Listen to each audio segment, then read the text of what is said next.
be really interesting to see how it's resonating with America's chart. So the first thing I will tell you is that there's a whole bunch of different charts that astrologers use for the birth chart of America. Any country can have a birth chart. Any business can have a birth chart. It isn't just personal birth charts. So when we do astrology, what it is that we say, why astrology? If we believe that we're all, one, if we believe that we're connected not just to each other but to heaven and earth, then astrology makes sense. The energies, we call them the archetypal energies. Each of the planets represent an archetypal energy, and so there's here. Why don't we do it this way? There's a, you know what it is? I'm having trouble because I see all of you in a gallery. There, I got it done. We have ways that we do personal charts, but then we also can do what we call mundane charts. And that's when we talk about countries. Okay. So all of you might know that the sun represents the spirit. And so in a personal chart, we'd say, this is what we're learning. The sun is what we're learning. It's our spirit. It's what drives us. But in a mundane chart, it symbolizes the head of state, the president, the king, the prime minister. In a personal chart, the moon represents our unconscious, the way we are. It represents our emotional bodies, so our true sense of ourselves. And the sun and the moon together represent how that sense of ourselves feeds into the spirit that we came in to manifest this lifetime. But in a mundane chart, the moon represents the people or the public opinions. Mercury in both charts represent communication, our communication style, but in a mundane chart, it represents the communication network and transportation, as well as young people and teachers. Venus represents how we love, what we value, how we go about connecting to people. And don't mind me, I'm just trying to get something back. And Deb is still the main person for me, so I'm going to leave it at that. But in a mundane chart, it represents the arts and women and glamour and finances. In astrology, Venus represents finances because Venus is about values, okay, what we value. In a personal chart, it represents our self-worth. And so we translate that into worth, Mars represents war, the military, police. Jupiter represents expansion and also clergy and judges. Saturn represents the elderly. You can see conservatism, deadly epidemics, and you'll see why that's important. Uranus represents technology and outer space and wild changes, not only in the weather, but in revolutions. Okay, Uranus is the revolutionary. Neptune represents our connection to spirit, but it also represents, in a mundane chart, socialism and how we take advantage of everyone, how we take care of everyone and drug problems. And Pluto represents power. And in mundane astrology, it represents upheaval in the government, terrorism, things like that. I'll show you the chart for 9/11 at some point, which is so interesting. So it also rules all hidden things, so viruses and things like that. I'm not going to go through all of this quickly, but in regular astrology, the first house represents how we see ourselves and how other people see us. But in mundane astrology, it represents the country and the citizens and the image and the characteristics we have, which you'll see when I talk about America's chart. Second house is money, just like in personal, but you'll see that's important as I talk about America's chart and what's going on right now, and so on and so forth. So right now, we're not going to really do that, but what I'd like to talk about a bit is right now what's going on now. I think if I give you an idea of what's going on now, and I know some of you have read either my newsletters or other people's newsletters for the last year, so you know a bit about this, but I thought it would be good for you to sort of have a recapitulation. Last year, around this time, everything changed, right? But last year, big changes were coming, and astrologers knew this.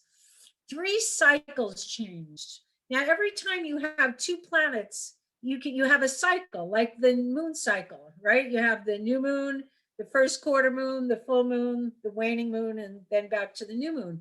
And 2 planets create a cycle as well. And last year, and then when they come together, like a new moon, they change. It's a new cycle, right? So last year, 3 big cycles changed. And that's unusual, but 3 of them, they were all in the sign of Capricorn. Now, Capricorn in astrology represents the government. It represents the institutions we create together. Okay. For the last maybe 500 years, it represents patriarchy because men have been in charge. Although we're hoping that because of this big change of last year, Capricorn will come to represent maybe the Council of Grandmothers or maybe the Council of Elders, and we'll finally start to grow up, because you have to remember, America is a very young country. So the 3 cycles that changed were Pluto and Saturn came together in Capricorn, Jupiter and Pluto came together, and then in Capricorn, and then Jupiter and Saturn came together in Aquarius. Okay. So Pluto represents death and rebirth. It represents digging up. When it goes into a sign, it says, let's look at what is dead in this area of life, and let's bring it up to the surface so we can compost it and do something new. So Pluto went into the sign of Capricorn in 2008. And if you remember what happened in 2008, we had the big financial crunch, because Capricorn rules our financial and economic system. But instead of them actually fixing it, they just put Band-Aids on it. But it brought up the dysfunction. And ever since then, more and more of the dysfunction of our government has been brought up to our attention, right? Until we hit last January 12th, 2020. And that's when Pluto and Saturn conjuncted in Capricorn. Now, Saturn is structures and forms and limitation and authority and responsibility, and Pluto is power and, of course, death and rebirth. So on the one hand, on a negative sense, the power people tried to keep the structures in order. On another sense, in a deeper level, Pluto killed all of the structures, right? We broke it apart. I like to say Mother Earth sent us to our rooms, but in whatever way you want to look at it, the structure of our world and our governments completely began to disintegrate since last January 12th, when they came together, right? They have, now Pluto and Saturn come together every 33 to 37 or 38 years because they have erratic, especially Pluto has an erratic orbit. It's so far out. And they come together in all different signs, but they haven't come together in Capricorn, which are about society structures, since around 1518. And that was when Martin Luther pinned his 95 theses about why the Catholic Church had no right to sell indulgences, and he started the Protestant Reformation.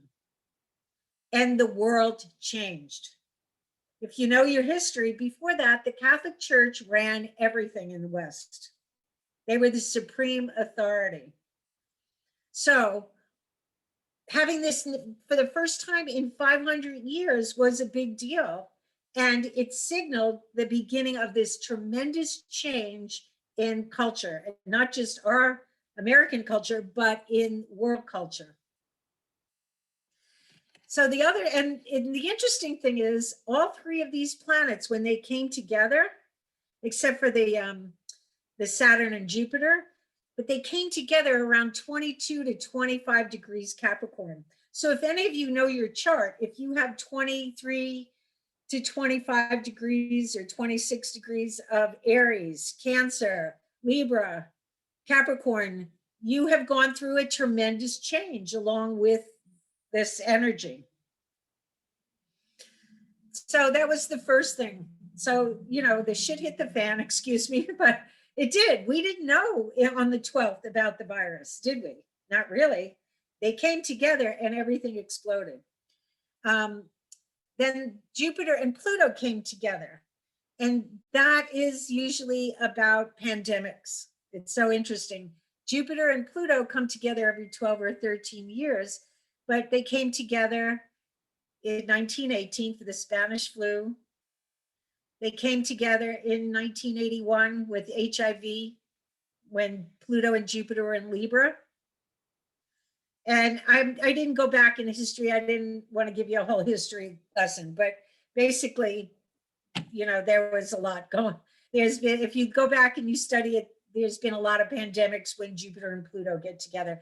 Pluto expands, Jupiter expands things. So if Pluto represents death, Jupiter says, let's make it bigger, right? So it expands things.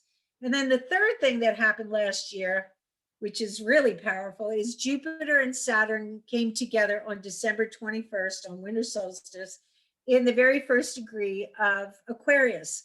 Now, Jupiter and Saturn come together every 20 years. They are like these social planets. What they do is they create the sort of the paradigm of culture. They create the outline. Jupiter expansion, Saturn contraction. So every 20 years, it starts a new cycle, right? But for the last 200 years, they've all occurred in earth signs. And so the culture, our culture especially, has been concerned with materiality, with material goods, with money. Okay. This year, they came together in air signs for the first time in 800 years. They did come together once. Sometimes when cycles are about to change, you get a little preview. The last time they came together, they were in earth signs for the last 200 years, except for in the 80s. Okay, they had that little dip into air signs because Libra is an air sign. So is Aquarius. And what happened since the 80s? Libra is the sign of relationships. And ever since the 80s, we've seen an explosion of all different types of relationships. We have I never get the letters right, but the lesbian, transgender, all those different factions have come in. And now we have marriages between same-sex couples. So this is the type of change it brings because air signs are about how we think about things. So having Jupiter and Saturn come into Aquarius, it's saying we are about to embark on social change all over the world, okay? And Aquarius is all about equality. It's the reformer, it's the freedom fighter, it's humanitarian. So it's about universal idealism, about freedom, and about sharing. I'm going to talk more about it at the end of the lecture because I'm going to do a quick little talk about the upcoming new moon in Aquarius, which is going to happen on the 11th. The other thing that's interesting is that in 2016, Neptune had gone into its own sign of Pisces. Neptune is our connection to the imagination and to spirit, because that's how we connect to spirit, through our creative imagination, right? When we say we are like God or we are like Great Spirit, how are we like that energy? We're like it through our creative imagination, the fact that we can tap into it and create things. So Neptune in Pisces has been all about dissolving old belief systems in some ways, but also opening us up to spirit more. Saturn back in 2016 was in the sign of Sagittarius, which was about our belief systems. So when they square each other, that's a challenge. And so it was interesting that ever since 2016, we're hearing about fake news. right?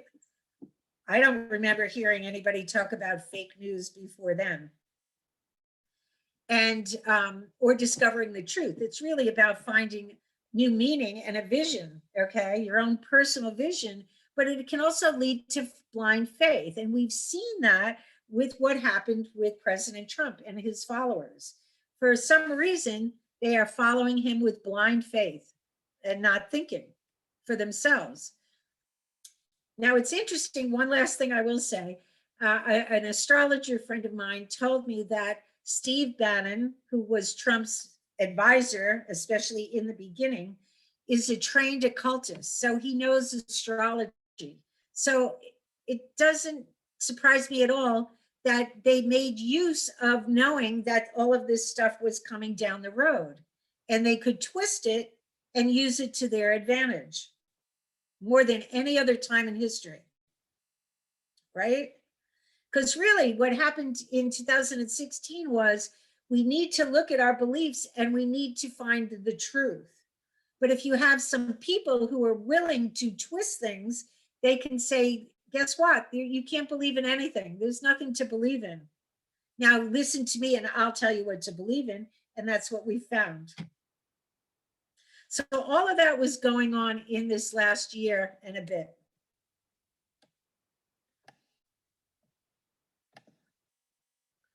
So this is America's 4th of July birth chart. Now, we use this chart. There's so many different ways we can use, pick. It's not the chart of when we wrote the Constitution. It's not the chart of when we wrote up the articles of whatever, okay? It's the chart of the moment when we said, this is a declaration of our purpose. We hold these, we hold these truths to be self-evident, right? All men are created equal, and we won't have tyrants taking over us. So this is the chart when we declared our independence. We weren't even a country yet, but it was just a way of coming together. So I'm just going to go through it quickly because you don't need to know all astrology. But so this is America's birth chart for the 4th of July in Philadelphia, 5:13:55 p.m. And so what we have here is the sun. This is Jupiter and Venus, and then Mars in Gemini. So we have Venus, Jupiter, the sun, and then you see up here we have Mercury retrograde, all in Cancer. So we are a Cancer country, okay? Right? And what do we say? This, send us your poor, send us your, send us the people that are rejected. We will take them all in and nurture them, right? So that's our Cancer signature, if you will. And because it's in what is called the 7th house, it's the house of, if this is who we are, this is who other people are, it's the house of how we relate to other people. In a personal chart, it would be the house of relationships, right? And so, especially Jupiter, very expansive in Cancer. It's wonderful. Let me feed all of you. So one of the things that happens is that it gives us that optimism and sense of exceptionalism, okay? But it also can lead to a bit of delusion that we don't want to see who we really are. So, so here we are, a Cancer country, okay? And also, if you look, there's 1, 2, 3, 4, 5. There's Libra, and Pluto is in Capricorn. 6 signs are in cardinal signs. Cardinal signs are the signs that turn the seasons, the solstices and the equinoxes. And so we're a nation that thrives on action, okay? We're a world leader, right? There's a sense that that we have a lot of water in our chart, okay? We have Cancer, all that water. And so we tend to be, we say we're compassionate and we take care of people, not so much anymore, but okay.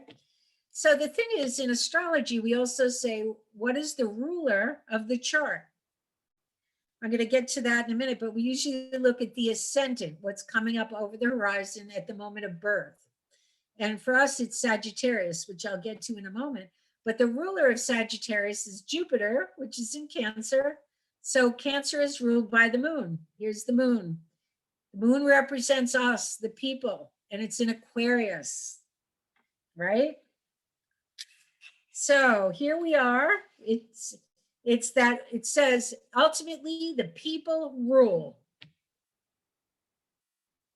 The people rule the chart. In the if the Constitution, which is our law, if something doesn't work and it's perverted and destructive, the Declaration says we have the right to change it. We have the right to abolish the system of government and change the government because we are ruled, our country is ruled by the people. Those were all those people being misled, saying, this is our house, we're going to come in and take it over.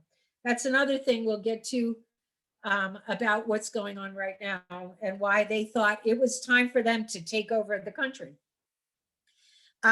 It's interesting because the moon is down here in what we call the third house, which is about how we travel, how we learn, about education, new experiences, things like that, and also how we connect to people. So our cars, our phones, social media, all of those things are tied into the Aquarian moon, which of course Aquarius is the sign of equality and innovation, right? So we are very much about how do we share ideas, right? Everything's free and we all share it. So just to go back for a minute, so here we are. We're going to feed you. We're going to take care of you. Come to our shores. The people rule here. Once you're a citizen, you know, if you actually vote and you actually pay attention, which we're supposed to do. And I think that was the best thing that happened in the last 4 years, that people returned and got involved in government again, because we left it alone for too long. A lot of the hippies from the 60s, we went off on our spiritual journeys, and a lot of very conservative people took over local government and also our national government. And there's nothing wrong with conservatives, except now what's happened is the people on the far right, they want us to live by their religious laws, which we're not supposed to live by. It's not supposed, we're supposed to have separation of church and state. So we're coming up against the old and the new. And you'll see that this is very much about right now how it's a split between the old and the new. Are we going to go back to the past or are we going to go forward into the future? Another interesting thing is we have Mars here in the house of open enemies. Okay. And so it's really interesting because one of the other things, it's in Gemini. And so one of the things about Gemini is about how we communicate. And so we have this aggressive communication style, and it's about patriotism. We love our mother, the country, and we have a very patriotic, country because of that. But Mars is in the 7th house, which is the house of war. And it's so interesting because our global power and our enormous wealth today has been a direct result of the last 2 world wars. Because during that, the big business made tons of money at the expense of all the other nations. Even though we gave back with the Marshall Plan, we made tons of money on war, and we're still doing it, aren't we? Now, in the chart, Mercury is in Cancer. It's called in the 8th house, which is the house of investments and money. And so American money talks, doesn't it? And Mercury is opposite Pluto in this birth chart. And that's the whole other thing. Right now, we're having our Pluto return, not this year, but in the next 2 years. Every 248 years, Pluto makes a cycle, and it comes back to where it was when we were born. And the country was born when Pluto was in Capricorn at 27 or 28 degrees Capricorn. And it's in the house of money. And so here it is, opposite Mercury. So a lot of secrets, behind the scenes secrets over money. And of course, you do know that we were founded by a corporation. Not only the Dutch the East Indian Trading Company, because of course, who could get here unless a corporation paid their way? So we're the first truly corporate state in the world. We were founded just right when the Industrial Revolution started. So we have this tremendous sense of corporate power in America. And that's one of the big issues that we're going to be facing. And so while in when the country was born, Mercury was retrograde in Cancer, but it was also about hidden wealth. You know, here we are, we have this big country. It's going to be really wealthy. There's all that wealth under the land. Corporations are going to be in control. And hopefully what we'll see now that Pluto is back exactly opposite this Mercury right now as we speak, this year, all this year, we're going to see some of the hidden secrets about who has been running this country, perhaps, come out. So it's about, of course, Mercury has to do with the media and how we think about things. So hopefully this year there's going to be a lot of news about that. Now, the next thing we look at, so the sun, we love you all, come here, we'll be your mommy. The moon, we're all free. And it's all about us, and it's all about the people being free and equal. We look at the ascendant, and the ascendant is how others see us and how we see ourselves. So it represents the myths of our nation, our image of ourselves, right? And our national characteristics. And the myth of America for the longest time was the Wild West. This opportunistic freedom to go out there and to open up frontiers and compete with, you know, wild nature and tame it. And it also, and that's what Sag is. Sagittarius says, go out, keep moving, look for new adventures, go on a quest, right? It's about expansion. And, but also Sagittarius is about religion, because Jupiter represents, you know, justice, but it also represents religion. And the US was founded by a group of pilgrims, right? And so, yes, they wanted religious freedom, but they also have instituted a lot of religious laws, I guess you could say. And one of the things was about, well, we can conquer this land and these native people because we have God's approval. And that's such a Sagittarius thing. Okay. So on the one hand, we welcome all these people into our country. It doesn't matter what religions you are, you can all come here, right? So that's a good thing. That's Jupiter in the seventh house. Come on in. But also there's that entitlement thing about, we can go out and conquer and take over all of you because God wills it. I don't know if you all studied history, but I always used to like laugh. You know, the French would fight the English and God was on both of their sides. So kill everybody and God will love you. It's a misuse of religion, as we all know now. Okay. But that's how our country was founded. So I have to just for a minute go and shut my phone off because I keep hearing dings. 1 second.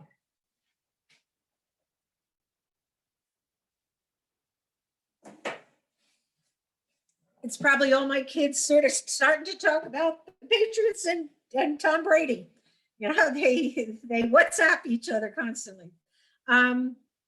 So there's sort of a paradigm or the picture, the story, the mythic story of America. We're going to welcome everybody. We're all going to be free and we're going to conquer the land and expand.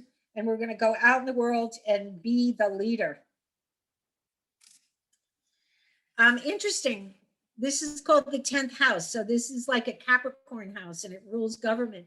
Saturn in Libra. Saturn represents laws and authority and Libra represents equality. And isn't it interesting that the basic government that we have is all about the Constitution, okay? And it's all about how we have three separate but equal parts of government, the executive, the Congress, and the courts. So it was all about trying to balance the power of these three main branches of government. You do know that the founders were all Freemasons, so they knew astrology, okay? They knew esoteric things. So, they probably thought what was a good day and what was a good time for us to start this process, because that's the energy, as Deb said, that's the energy that will infuse our spirit. Now, this is, so here's the structure of laws, okay? And that's it. So the last thing is Pluto. Pluto down here in the house of values, but of wealth.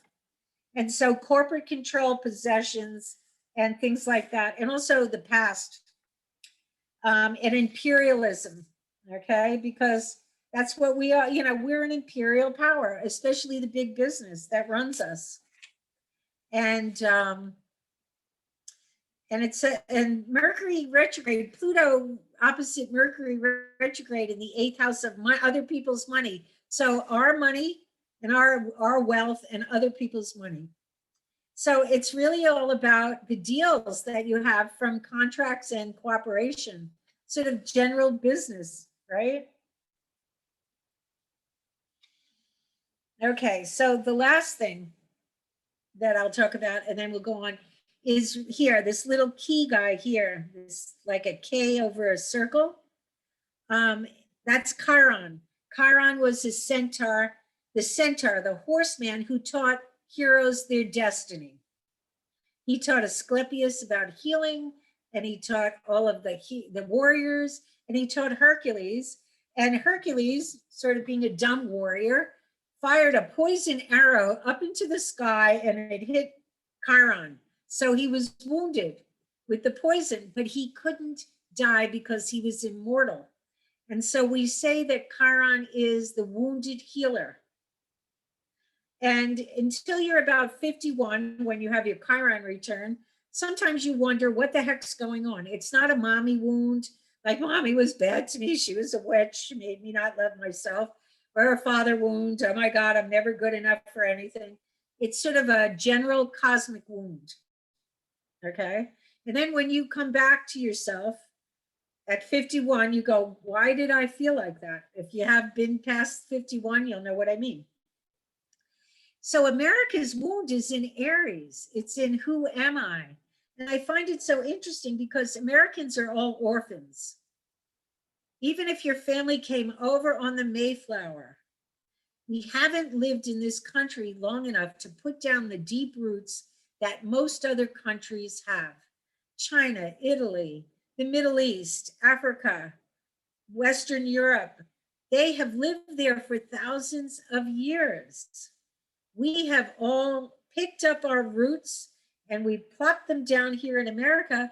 And basically, since we're a country of immigrants, we don't know where we belong, right?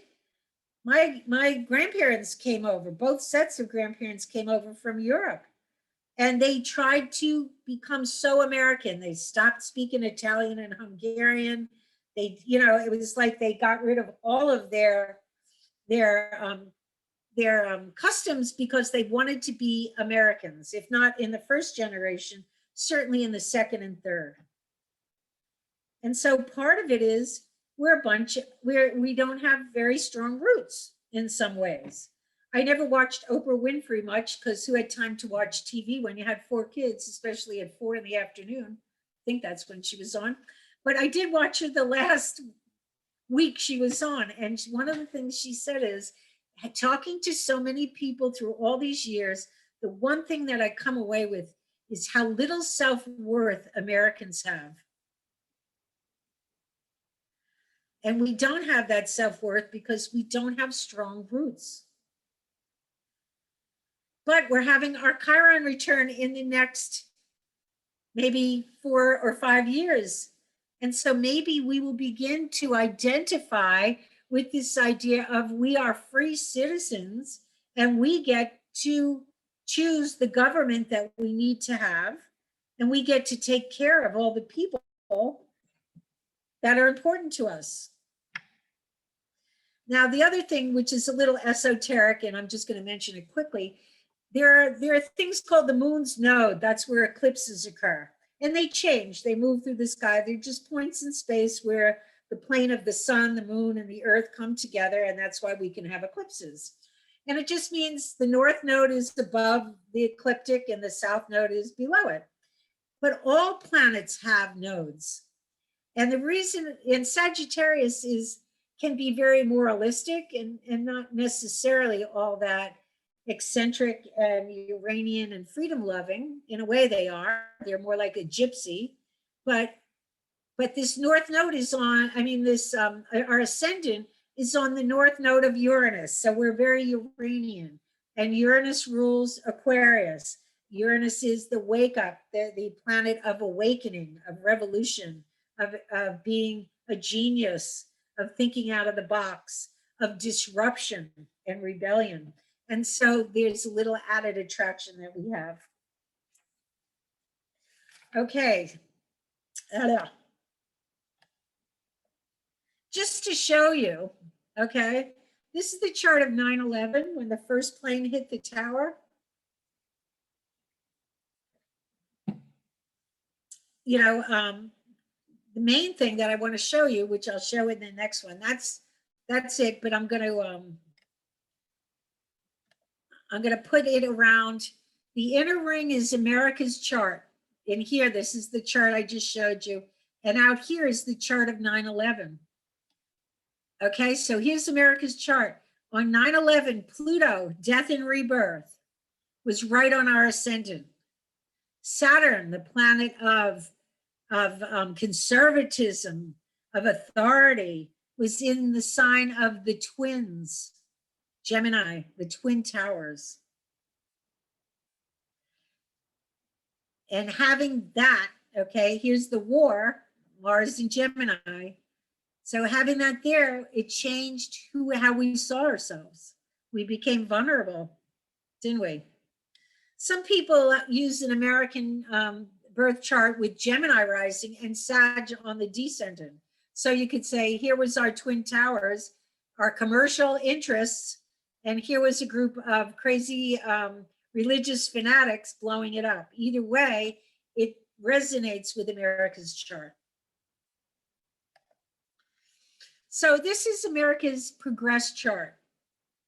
Progressions, like if you've ever had your own astrology chart done, when we take our first breath and we inhale, okay, that's when we say we were born and we have a birth chart, right? But afterwards we keep breathing, right? And the planets keep moving. So by a little astrological magic, we say that for every day after you're born, it equals a year. And so you can look at the first 90 years of your life through the first 90 days of your life. Okay. So of course we've been around for longer than that. We've been around for 240 something years, but here you see the chart. Okay. And right now our sun is in Pisces. So we're all in it together. Pisces is very much about the unity, and we're seeing that, we're feeling that, we're seeing that we really are one. But the main thing I want to bring out, and the moon is back in Aquarius, and I'll talk about that in a minute because that's important. But Mars is in Libra retrograde, and Chiron is in Aries still, and they're right opposite each other. And that's interesting because Mars is usually unhappy in Libra. Mars rules Aries. Mars says, it's all about me. Let me go out and do what I want and kill you all if you don't like it. In Libra, it has to pull back that energy and be an equal partner, right? And when planets go retrograde, they're rethinking things. And so, and then it rules Chiron, it rules Aries, so it rules here. So basically, it's confronting the wound to itself. And so as a country, we're not only wounded, but our men are wounded. I think much more than a lot of other countries' men. Okay. Right now, this weekend, they're having a storytelling festival online for the masculine spirit. Okay. We have toxic masculinity in America because men had to come over here and fight the wilderness and beat up bears and kill everybody. And you know what I mean? So we have this tough masculine attitude about pull yourself up by the bootstraps. And more than any other country, we have that masculine left brain. We have to be logical, and we can't trust intuition. And of all the countries, women in all other countries have been made president. We have the last country that's ever going to get a woman president. Men in America fear women. They really do. Maybe it's because we're a cancer country and they're all mama's boys. I don't know. But I feel like this is telling us that right now the men are going to start to heal. And I say yay to that. Okay. I've been waiting for the new king to be born. We need a new masculine energy, and it comes from what I call the goddess. Okay. The divine feminine. This is a bit about what my book is about, gives birth to a new masculine energy that's connected to the earth, that is a protector, that protects the earth and protects the people. And I think that's the biggest thing that I see going on here, which I think is amazing. Okay. So let's see, what's this? I don't even know what it is. Okay. So this is the birth chart. This is the progress chart. And then this is our chart right now for what's like today. I just wanted to point out, we have all these planets in Aquarius, but the progressed moon of America's birth chart is at 3 degrees Aquarius, which now I'm going to get to. This was the conjunction on December 21st of Saturn and Jupiter in Aquarius. The first time in 800 years that those two planets have been in an air sign. And it's interesting to notice that, okay, let me find my notes. I was listening to Matthew Fox give a talk. If you don't know him, he's this amazing spiritual teacher. He used to be a monk in the Catholic Church. And the two popes, John Paul and Benedict, kept silencing him because he'd write books like Original Blessings. And he'd say, why are we talking about original sin? What about our original blessings? And creation spirituality and the coming of the cosmic Christ. And he left the church and he hangs out with witches and Native American shamans now. But he does a lot of writing about a group of mystics that were really important in the 11th and 12th century, which is the last time these two planets, Saturn and Jupiter, which shape our cultural mindset, were in air. In the 12th century, okay, they had the return of the goddess. They had Eleanor of Aquitaine, who was Henry Plantagenet's wife, and she was the heiress of Aquitaine, which was a bigger area in France than Paris was. And she married the French king and went on crusades and met Henry, and they got married, and their children were Richard the Lion-Hearted and Prince John, the one that Robin Hood fought against. But also her and Henry, had fights, and she went back to Aquitaine and she started a school of love. And it was all about teaching the knights how to be men, how to work. And they did it by worshiping a woman, okay, and listening to her and following feminine rules. At this time, they started building. Oh, the other thing that happened back then was there was climate change. I don't know if you know it, but Rome is on an equal level with Wisconsin. Okay, so if you look across the globe, Rome, which we think of as hot and sunny and warm, is way up north of us. And England is up in Canada. Okay, the same latitude up in Canada. And so it was pretty cold, and they had a mini ice age, but it started to warm up. And because of that, they changed the way, and also because they had gone over on these crusades and brought back Islamic knowledge. They brought back, so they built the Gothic cathedrals, which were supposed to be like forests. Those big columns were supposed to represent the forest, and the stained glass windows were like the light coming through the forest. And it was a time, and they had put, and all of the cathedrals that they built at that time were dedicated to the lady, to mother, to the goddess, to Mary, or to the Black Virgin. So here's the goddess returning. The green man, they have green men all over all of these cathedrals, which is what we're looking for in the rebirth of the masculine who is of the earth, not of the heavens. You know, we've lived in a society with religions, even Buddhism, you know, which is a lovely religion, that says this is all illusion. The best place to be is out of here. Okay. But the Celts and the ancient people knew spirit came into earth. And so the green man represents the masculine who is for the earth. And so back in the 12th to 14th century, we had, the other thing he was talking about is because of the climate change, they could grow things. There were longer growing times. It was warmer. And so there weren't enough jobs for the kids. So if you ran away from the farm, this was the end of feudalism, you were free. And so there were a whole lot of like hippie communities, like the 60s, like the communes in the 60s. So all of these people were moving away from the country and into towns that became cities. And this is when their first universities started. So, and a lot of this is from Islam because the Muslims had all the knowledge of the ancients and they kept it. They didn't try to destroy it like the Christians did. So in the 12th century, there was an uplifting of nature and humanity together. And of course, technology, interestingly enough, they had to have a leap in technology to build those Gothic cathedrals and make those amazing stained glass windows, which nobody has been able to do again. So here you have, this new beginning in Aquarius.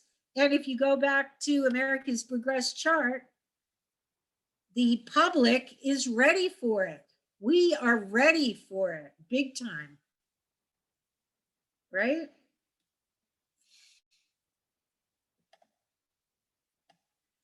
Okay, so now we come to the big guy, Pluto.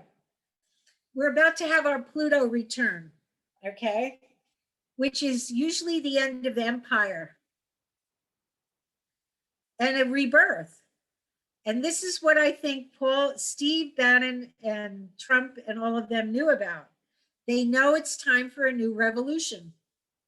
And they got all of these people to follow that revolution and say it's time for a revolution. It's not quite. Pluto's not going to be back there for another 2 years, another year and a half. Okay. But this is what happened. Okay. This is from the Astrologer's Handbook. Capricorn is the sign dealing with political and economic power structures, professions, status, ambition, and leadership. And new concepts of government was born when Pluto was in Capricorn from 1762 to 1777. The most notable manifestation was the American Declaration of Independence. The birth of democratic forms of government at this time began to displace the aristocratic power structures. When Pluto again enters Capricorn, now they wrote this in 1973, a world government based on the best interests of all mankind will begin. The government will be founded on new social, legal, educational, and religious concepts. The generation that will be born with Pluto and Capricorn will manifest dynamic, practical will in organization, business, and government. This will be based on the concept that all human beings must be given a chance to develop their own potential according to their ability and self-discipline. Now, I don't know if we'll have a world government, but we're certainly, after the last 6 years, we aren't exceptional anymore. At least in terms of all the other countries in the world, we're not exceptional. We're not the leader. We're just back, okay? And we're equal. And we needed that perhaps, okay? But interesting, Pluto in Aquarius, which is going to happen in 2024 to 2043. Aquarius is the sign of group activity, intuitive mental development, science, and humanitarianism.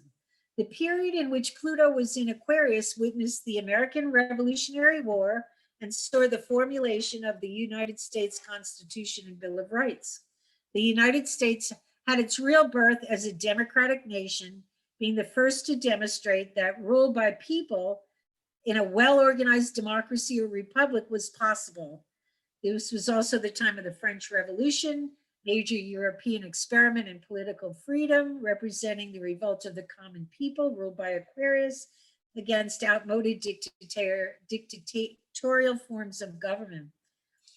The next transit of Pluto through Aquarius, 2024 to 43, will be a time of tremendous scientific discovery and worldwide brotherhood. The Aquarian age will come into its full flower then. I don't know if it will come into its full flower. I think it will come into its beginning. Okay. So this is what we have to look for. Every time, besides planetary cycles, when a planet goes into a new sign, things change a lot too. So in 2023 to 4, Pluto's going to go into Aquarius. So we're going to see it first bring up all the technological issues that need to be faced, like Facebook, okay, and Google, and all of those things. We're already seeing a bit of it. Neptune has been in its own sign of Pisces, reconnecting us to spirit, asking us to use our imagination. The whole quantum field, okay, is open to us. It's that whole how do we manifest things? Then it's going to go into Aries, which is going to be interesting because it's going to bring in this whole new, how do we bring our imagination forward? Uranus, which is in Taurus right now, is going to go into Gemini in 2025 and 2026 because it's in Taurus right now. And then 26 to 27, Chiron, that wounded healer, which is also the mentor. As we get older, we become the mentor. And then it's going to go into Taurus. So we're going to have a lot of changes. Everybody was going, oh, yippee, this new, the conjunction on winter solstice, is going to bring it all in. It's going to be easy. No, it's not. For the next few years, we're still going to have a lot of work to do. But the new moon in Aquarius is this week on the 11th.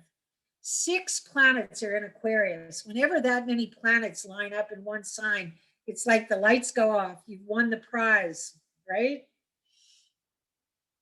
Mars and Uranus are in Taurus. Taurus squares Aquarius. Aquarius is a fixed sign, so is Taurus, so a lot of stubbornness. Neptune is squaring what we call the lunar nodes. The lunar nodes are North Node in Gemini, South Node in Sagittarius right now. They move backwards through the signs. So the nodes right now are saying, look at your ancient belief systems, your religions, or the things you believe. Are they limiting beliefs? Do they serve you? If they don't serve you, let them go. And the way you let them go is you go into Gemini, open your mind, and find new things to learn. The more you learn, the more you can come back and figure out what your beliefs are. And then Pluto is still in Capricorn. And as I said, all year long, it's going to go back and forth over that Mercury in America's birth chart. And so we're going to be hearing a lot of things that have maybe been kept secret. So these are some Aquarian themes. Social media and big tech. One of the big things that are happening is people are leaving WhatsApp and they're going to this app called Signal because WhatsApp is was sold to Facebook and they get all your personal information. So that's just one thing. Okay, one of the reasons we all got on, my family got on WhatsApp is they coded, whatever it's called, your texts, and nobody could read them. But now they can. And the man who started WhatsApp started a thing called Signal, and that has all of those safeguards and protections. So not only that, but people are looking at what these big tech companies are doing, and they're saying no more, and they're leaving it for other things. The other thing is new technologies. Okay, we're talking about innovation and fair distribution and all different things. And this is Aquarian. The stock market. I don't know anything about the stock market, so I had to read up on this, and I found it through another astrologer, Butterfly Mama something. But there was that whole thing with GameStop and Robinhood, and basically it was the little guy beat out the hedge funds, right? Group of amateurs got together and they screwed over these big, hedge fund guys. But then Google took all, and so what they did was they had 4 stars in Robinhood, and they gave them all 1 stars, and Google took it over and got rid of the 1-star ratings. So once again, big tech taking over things, not so good. People are upset. Okay. So what happened is that it's Saturn and Aquarius square Uranus and Taurus. Aquarius is information, and it's groups of people coming together, and Taurus is finances and personal values. So Saturn and Aquarius says, let's coordinate our social actions. And Uranus and Taurus says, let's disrupt finances. Okay.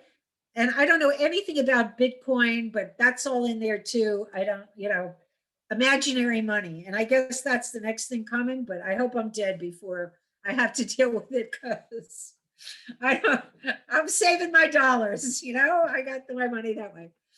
So, and the interesting thing is squares, okay?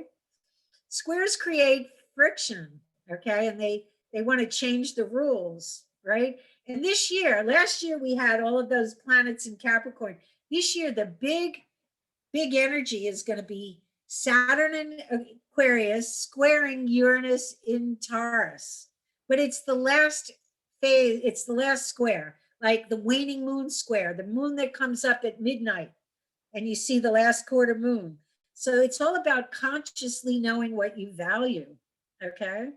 So this is the thing that's going to be active. And it's very fascinating because Saturn is pretty much conservative, but it's in Aquarius, which it rules with Uranus, and it's the most progressive sign.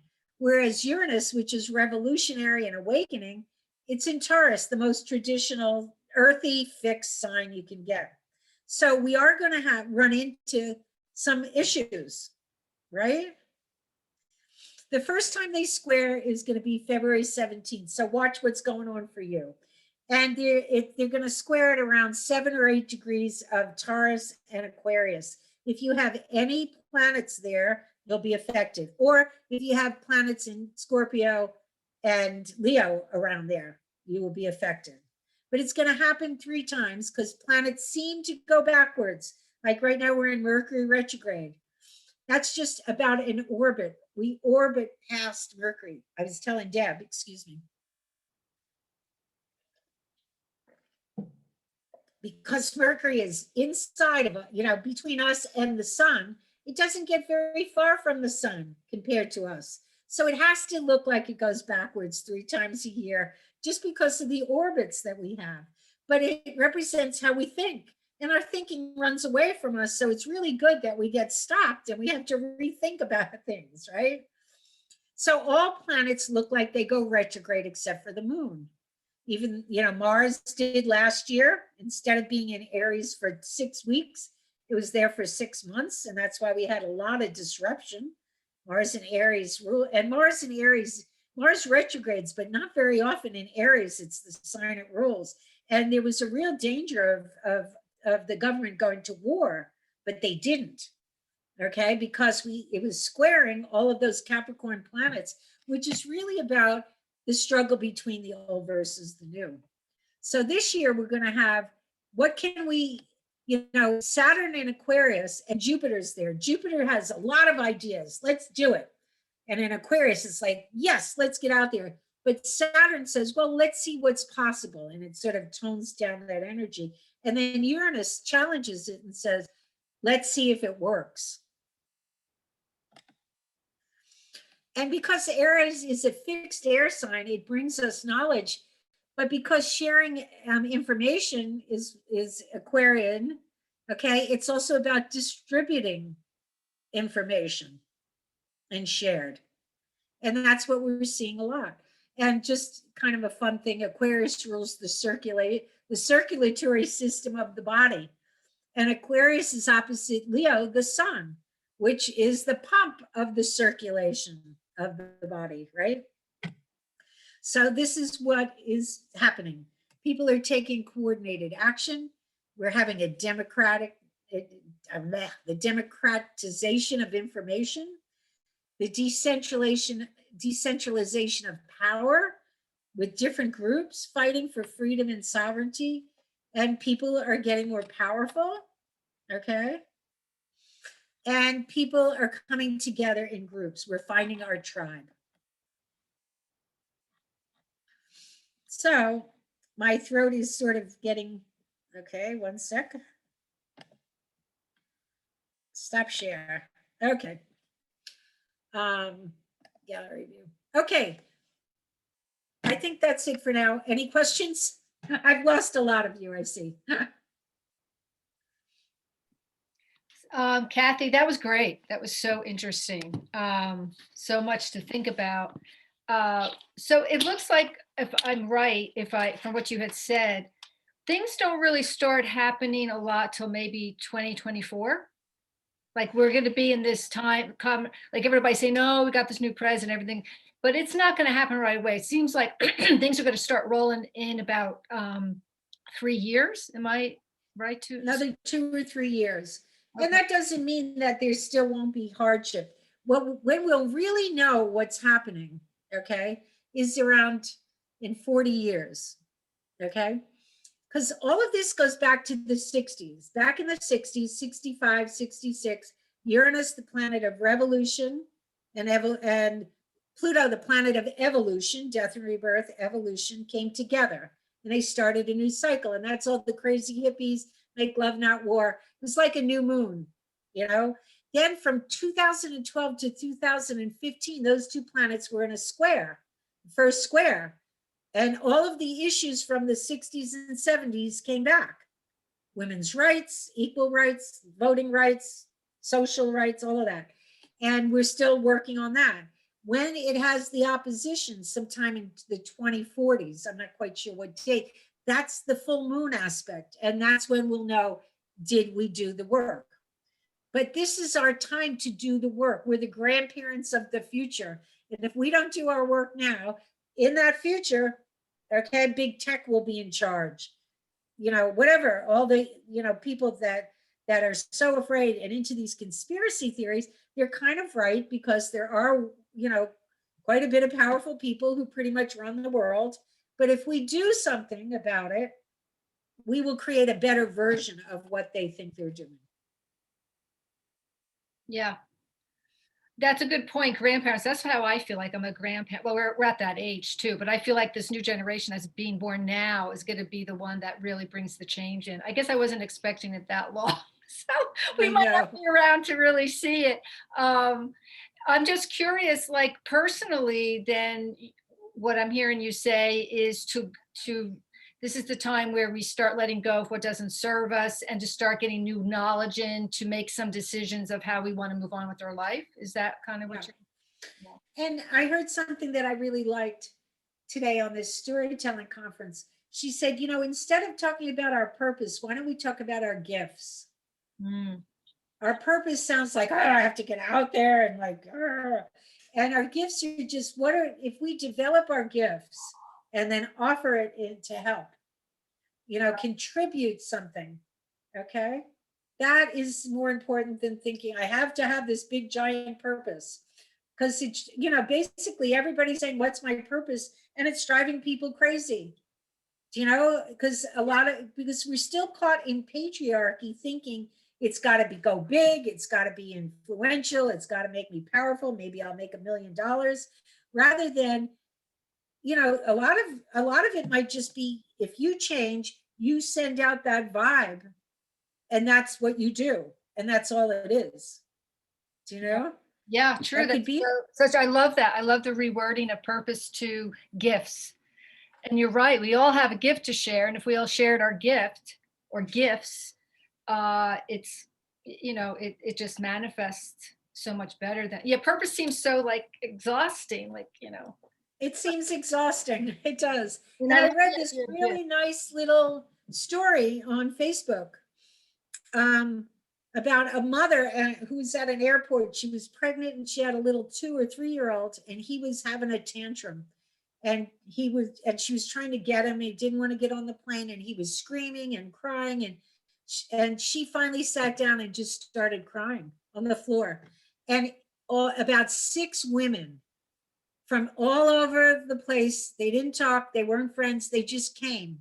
And one sang to them the Incy Beatsy Spider, and one gave them the little boy something to drink, and one rubbed the mother's back until everything was fine. wow. And to me, that's it. That's the collective too. Yeah. Yeah. And that's the village. I'm crying.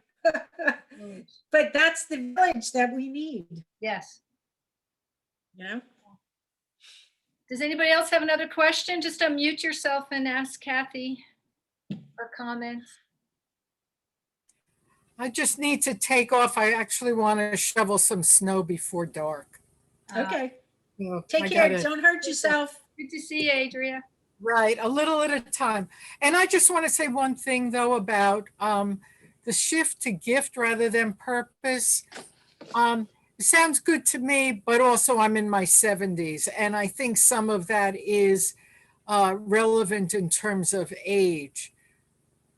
You know, I realized, I don't know when, but not too long ago, that question, what is my purpose, was so irrelevant to me now, and it used to be relevant. And I think that's, for me, what I felt was that it was age related. So just putting that in, Right. although when you speak from gifts, then it's speaking more from service, which is a nice shift. So I'm not disagreeing, but I'm seeing another dimension.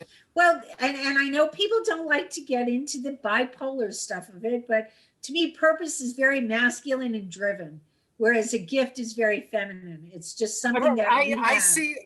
Well, really, it's more like this rather than this. Yeah.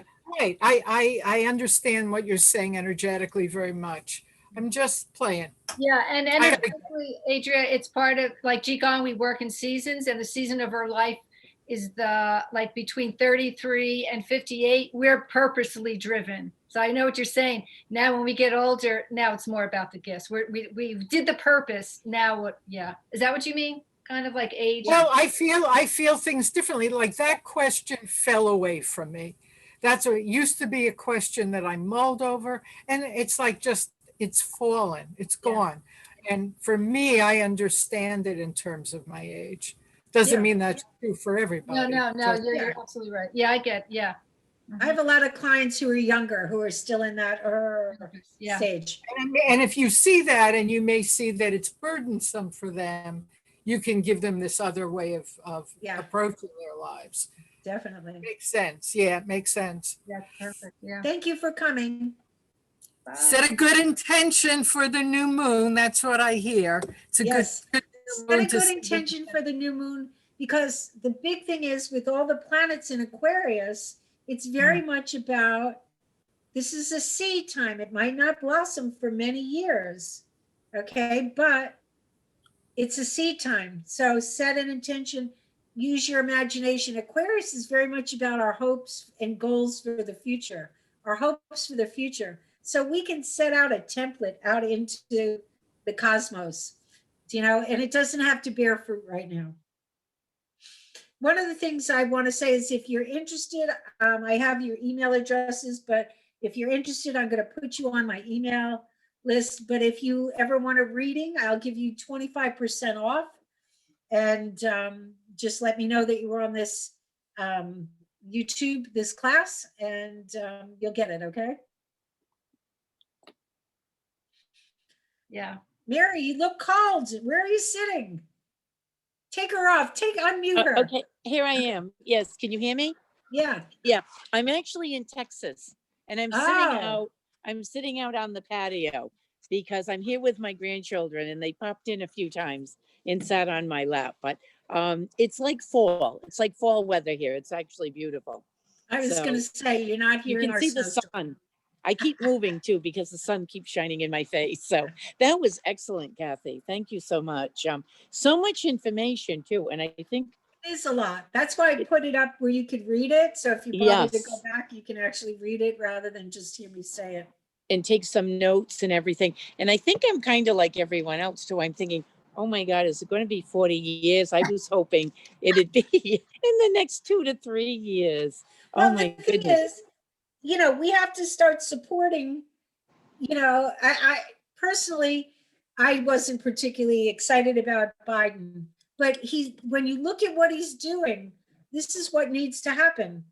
Okay, Mhm. on inauguration day, Mars and Uranus came together. Okay, Yeah. and it could have been like explosive. Mars and Uranus could be explosive, but Yes. they were squaring